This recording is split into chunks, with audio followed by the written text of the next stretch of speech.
ബിസ്മില്ലാഹിർറഹ്മാനിർറഹീം. Basheer Ibnu Saad റളിയല്ലാഹു തആല അൻഹു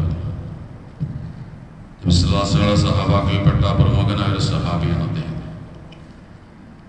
രണ്ടാം അഖബ ഉടമ്പടിയിലൊക്കെ പങ്കെടുത്ത, പ്രവാചകനോടൊപ്പം എല്ലാ യുദ്ധങ്ങളിലും പങ്കെടുത്തൊരു പ്രമുഖനായ സഹാബിയാണ്. അദ്ദേഹത്തിന് 2 ഭാര്യമാരുണ്ട്. രണ്ടാമത്തെ ഭാര്യയുടെ പേരാണ് അംറ ബിൻത് റവാഹ. ആ ഭാര്യയിൽ ഒരു കുട്ടി ജനിച്ചു. നുഅ്മാൻ എന്നാണ് ആ കുട്ടിക്ക് പേര്. മദീനയിൽ വന്നതിന് ശേഷം അൻസാരികളുടെ കൂട്ടത്തിൽ നിന്ന് ആദ്യമായി പ്രസവിച്ച പെണ്ണാണ് അംറ ബിൻ റവാഹ. ആ കുട്ടിയാണ് നുഅ്മാൻ. മുഹാജിറുകളുടെ കൂട്ടത്തിൽ നിന്ന് ആദ്യം പ്രസവിച്ചത് അബ്ദുല്ലാഹി ഇബ്നു സുബൈർ റളിയല്ലാഹു അൻഹു ആണ് ആദ്യം ജനിച്ച കുട്ടി. ഈ നുഅ്മാൻ എന്ന കുട്ടി ജനിച്ചപ്പോൾ നബി സല്ലല്ലാഹു അലൈഹി വസല്ലം കൊണ്ടുവന്നു. ആ കുട്ടിക്ക് നബി മധുരം ചവച്ചു കൊടുത്തു.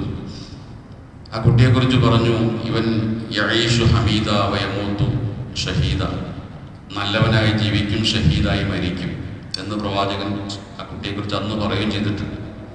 പിന്നീട് യുദ്ധത്തിൽ ഷഹീദായിട്ടാണ് നുഅ്മാൻ റളിയല്ലാഹു അൻഹു മരിക്കുന്നത്.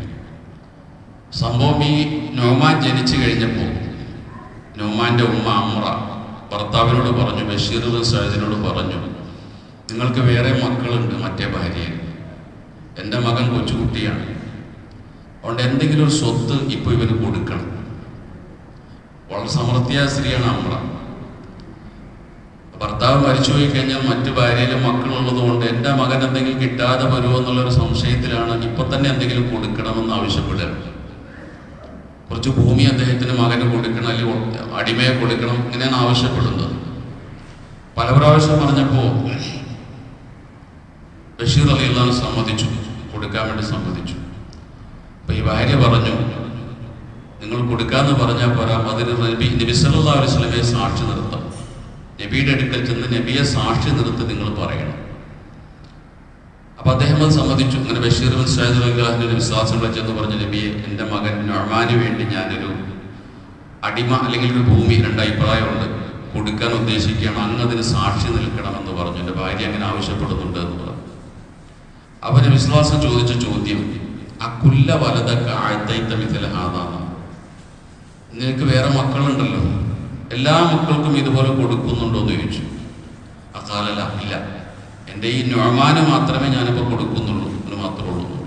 അപ്പം വിശ്വാസം പറഞ്ഞ മറുപടി, ഇന്നി ലാ അശ്ഹദു അലാ ജൗരി, ഞാൻ അക്രമത്തിനും അനീതിക്ക് കൂട്ടു നിൽക്കാറില്ല, അതുകൊണ്ട് ഇശ്ഹദു അലൈഹി ഗൈരി, വേറെ ആരെങ്കിലും സാക്ഷി നിർത്തിക്കും, എന്നെ ഇതിന് സാക്ഷിയാകാൻ കിട്ടൂല എന്ന് പ്രവാചകൻ സല്ലല്ലാഹു അലൈഹി വസല്ലം പറഞ്ഞു.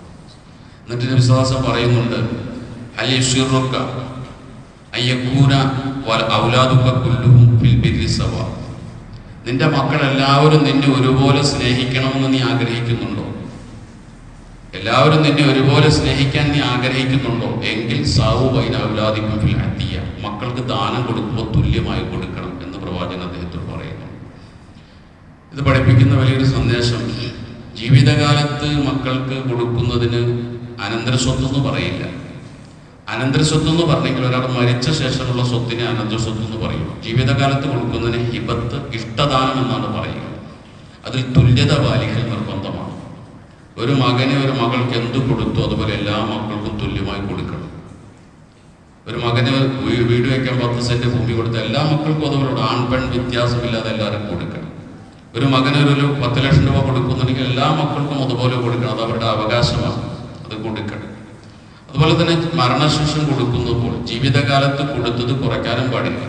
മകളെ കല്യാണം കഴിക്കുമ്പോൾ 100 പവൻ സ്വർണം കൊടുത്തു വിചാരിക്കുക, അത് അനന്തരസ്വത്തിൽ കുറയ്ക്കാൻ പാടില്ല. 100 പവൻ നേരത്തെ കൊടുത്തിട്ടുണ്ടല്ലോ, അത് കഴിച്ചു കൊടുക്കുമെന്ന് പറയാൻ പാടില്ല. മരണശേഷമുള്ള സ്വത്ത് അനന്തരാവകാശത്തിന്റെ നിയമം അനുസരിച്ച് പെണ്ണിന്റെ ഇരട്ടി ആണിനെ എന്ന ക്രമത്തിൽ എല്ലാവരും കൊടുത്തിരിക്കണം. ജീവിതകാലത്ത് കൊടുത്തത് കല്യാണ സമയത്ത് കൊടുത്തൊന്നും കുറയ്ക്കാൻ പാടില്ല. എന്നാൽ എല്ലാവരും കൂടി സമവായത്തിലെത്തുകയാണ്, ഞങ്ങൾക്കത് പൊരുത്തമാണ്, പ്രശ്നമില്ല എന്ന് മറ്റു മക്കൾ സമ്മതിച്ചാൽ ഒരു മകനോ ഒരു മകൾക്കോ അങ്ങനെ കൂടുതൽ കൊടുക്കുന്നതിൽ തെറ്റില്ല. അവകാശമാണ്, അവകാശം വരെ പൊരുത്തപ്പെട്ടു കൊടുത്താൽ അതിൻ്റെ അകത്ത് പ്രശ്നമില്ല. അതാണ് വിഷയവുമായി ബന്ധപ്പെട്ട് മനസ്സിലാക്കാറ്. ഇത്തരം കാര്യങ്ങളിലാണ് നമ്മുടെ നാടുകളിൽ സ്വാഭാവികമായിട്ടും തർക്കങ്ങളും പ്രശ്നങ്ങളൊക്കെ ഉണ്ടായിത്തീരുന്നത്. ശറഅ് പാലിച്ച, ശറഅ് കൽപ്പിച്ച നിയമങ്ങൾ അതേപടി നമ്മൾ പാലിക്കുകയാണെങ്കിൽ ഇതിനകത്ത് പ്രശ്നങ്ങൾ ഉണ്ടാവില്ല. അള്ളാഹു അനുഗ്രഹിക്കുമാറാകട്ടെ. സുബ്ഹാനല്ലാഹി വബിഹംദിഹി സുബ്ഹാനക്കല്ലാഹു വബിഹംദിക അഷ്ഹദു